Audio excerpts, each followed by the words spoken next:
Assalamualaikum dan salam sukan untuk semua. Jenazah legenda bola sepak negara Muhammad Azrai Khor Abdullah selamat dikebumikan di tanah perkuburan Taman Uda Alostar petang tadi. Allahyarham sebelum ini disolatkan di Masjid Sultanah Bahiyah.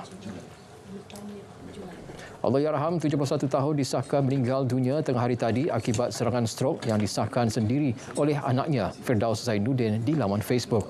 Allahyarham yang nama asalnya Khor Sekleng merupakan bekas pemain Kedah era 1970-an dan pernah menyarung jersey skuad kebangsaan dari 1975 hingga 1978. Antara pencapaian cemerlang di langkah Allahyarham sepanjang karier sebagai jurulatih ialah membantu Kedah bergelar juara double treble pada 2007 dan 2008. Allahyarham juga pernah diberi kepercayaan membimbing pasukan Negeri Sembilan dan Perak serta menjadi ketua jurulatih skuad Harimau Muda pada tahun 2010. Sementara itu, Perdana Menteri Datuk Seri Anwar Ibrahim turut merasai kehilangan dan mengucapkan salam takziah kepada keluarga Allahyarham. Menurut Datuk Seri Anwar, jasa dan sumbangan Allahyarham kepada dunia bola sepak negara pasti akan dikenang terutama oleh penyokong Kedah hasil kejayaan double treble pada 2007 dan 2008. Beliau berharap keluarga Allahyarham sabar dan tabah menghadapi ujian serta mendoakan rohnya ditempatkan dalam kalangan orang beriman. Turut bersedih dengan pemergian Allahyarham adalah Menteri Belia dan Sukan Hannah Yeoh. Menerusi kenyataan di laman Facebook, Hannah menyifatkan jasa Allahyarham kepada arena bola sepak negara akan sentiasa dikenang. Beliau turut merakamkan ucapan takziah kepada keluarga Allahyarham. Terdahulu, suasana hiba menyelubungi sekitar pekarangan kediaman Allahyarham. Kenalan termasuk bekas pemain hadir memberikan penghormatan terakhir sebelum jenazah dikebumikan. Sedihlah sebab coach ni dia satunya coach yang hebat lah kan. Satu permata lah bagi industri bola sepak kita ni. Dan Coach Azrai ni memanglah dia dengan kami ni kira rapat lah sebab dia pun naik bersama-sama kami. Start dia jadi coach Piala Presiden kan. Kami dia naik sekali dengan kami lah kan. Tahun bila? 91. Saya terkejut, saya rasa sangat-sangat kehilangan beliau. Dia umpama bapa saya, sifu saya, mentor saya. Dialah yang menaikkan nama saya dalam bidang jurulatih. Banyak ilmu yang dia sharing dengan saya. Saya betul-betul kehilangan dia.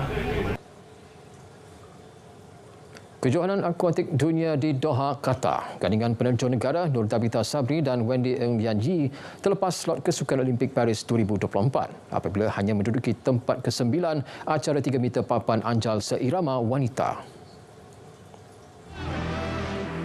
Pada aksi final di Pusat Akuatik Hamad itu, Nur Tabitha, Wendy mempamerkan terjunan mengecewakan apabila hanya mampu mengumpul 258.30 mata keseluruhan.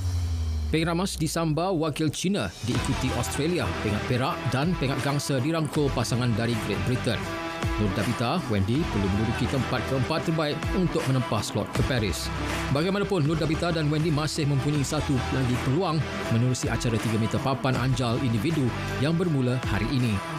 Terdahulu, Nur Tabitha dan Datuk Pandalela Rinong turut terlepas tiket acara 10 meter platform seirama untuk ke Paris 2024 selepas hanya menamatkan saingan di kedudukan ke-12 di kejohanan sama.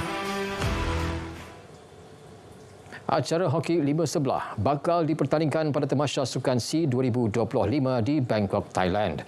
Presiden Konfederasi Hoki Malaysia KHM, Datuk Seri Subhan Kamal berkata, maklumat berkenaan diterima daripada Persatuan Hoki Thailand. That Hockey 5 is in the SEA Games. So it's going to be another 2 gold medals opportunity that we will have. Kita akan tumpukan lebih kepada Hockey 5 dan juga kepada indoor hockey because these two sports I think we will be able to do well not only in Asian level but we should be able to do well in the world level. Jelas Datuk Seri Subhan, penambahan acara sukan hoki itu ia akan mencerahkan lagi peluang kontijen Malaysia menambah peringkat emas di Sukan SEA. Ia susulan prestasi cemerlang skuad negara yang muncul naib juara di Piala Dunia Hoki 5 sebelah baru-baru ini. Liga Hoki Malaysia MHL 2024. Tenaga nasional Berhad TNB menembus kekecewaan 2 musim berturut-turut apabila berjaya menjulang Piala Sumbangsih tahun ini. TNB melangkah kemenangan itu selepas mengatasi juara bertahan Terengganu Hockey Team THT 3-1 menerusi penentuan penalti di Stadium Hoki Nasional Bukit Jalil semalam. Keputusan seri 2-2 kekal sehingga whistle penamat dan perlawanan diheret ke penentuan pukulan penalti. Syaril Sabah, Nick Muhammad Aiman Nick Rozemi dan Azrai tidak berdepan masalah untuk menyempurnakan pukulan sekaligus membantu TNB menjulang kejuaraan pembuka musim 2024. Sementara itu, biarpun berjaya merampas kejuaraan, pendali TNB Nur Saiful Zaini Nasiruddin akui masih tidak berpuas hati dengan prestasi keseluruhan ditampilkan anak buahnya. Permulaan yang baik dengan memenangi Piala Sumbangsih. Tetapi saya sangat tak puas hati dengan game lah saya rasa. Kerana kita memiliki beberapa banyak peluang untuk menjadikan gol dan kita siakan, dan juga ramai pemain Malaysia especially mereka tak dapat perform. Saya tak tahu kenapa, especially menjadikan gol. So, kita lihat balik mungkin keletihan ataupun off, dia punya performance dah menurun. Kenapa off peak season saya tak pasti. Saya kena tengok check balik lah. Piala Asia 2023, tuan rumah Qatar semakin hampir untuk mempertahankan kejuaraan selepas mereka final dengan menewaskan Iran 3-2 pada aksi separuh akhir semalam. Skuad bimbingan Bartolome Marquez bagaimanapun dikejutkan jaringan pendahuluan Iran seawal minit ketiga menerusi jaringan akrobatik Sardar Azmaun di Stadium Al-Tumama.